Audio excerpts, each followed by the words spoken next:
আগামী 20শে December July August বিপ্লবের Leningrad যাত্রাবাড়িতে সামাজিক জিয়াফত অনুষ্ঠিত হবে। যাত্রাবাড়ির কথা মনে আছে? যাত্রাবাড়ি আমাদের প্রতিরোধ জ্বালায় রাখছিল, তারা কখনো পরাজিত হয় নাই। এবং ওই বীরদের আমরা ওই সামাজিক জিয়াফতের মাধ্যমে আমরা রিকগনাইজ করতে চাই, ওনাদের সাথে সেলিব্রেট করতে চাই রাজপথের যোদ্ধাদের নিয়ে।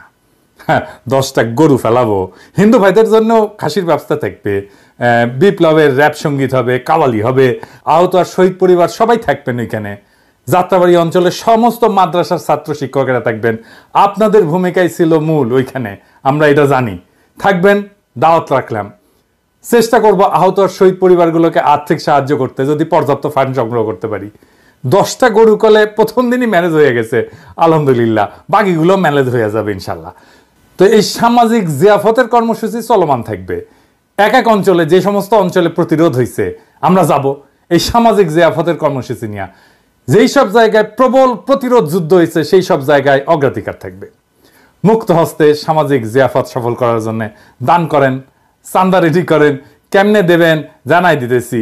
যারা রান্না করতে পারবেন, গোস্ত কাটাকুটি করতে পারবেন, জব দিতে পারবেন, আগে থেকে যোগাযোগ করেন আমাদের টিমের সাথে। এখন কইবেন টিম কই?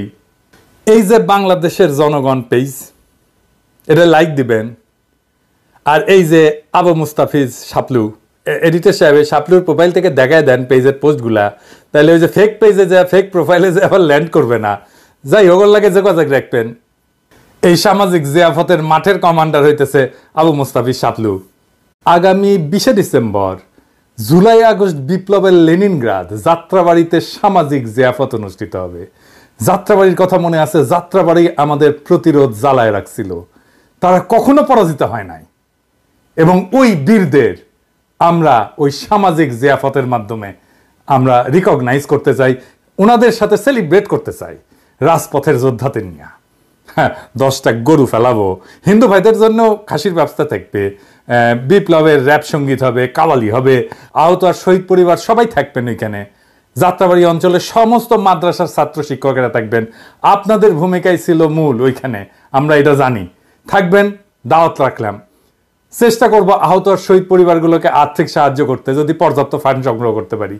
10টা গরু কলে প্রথম দিনই ম্যানেজ হয়ে গেছে আলহামদুলিল্লাহ, বাকিগুলো ম্যানেজ হয়ে যাবে ইনশাল্লাহ। তো এই সামাজিক জিয়াফতের কর্মসূচি চলমান থাকবে। এক এক অঞ্চলে, যে সমস্ত অঞ্চলে প্রতিরোধ হয়েছে আমরা যাব এই সামাজিক জিয়াফতের কর্মসূচি নিয়ে। যেই সব জায়গায় প্রবল প্রতিরোধ যুদ্ধ হয়েছে সেই সব জায়গায় অগ্রাধিকার থাকবে। মুক্ত হস্তে সামাজিক জিয়াফত সফল করার জন্য দান করেন,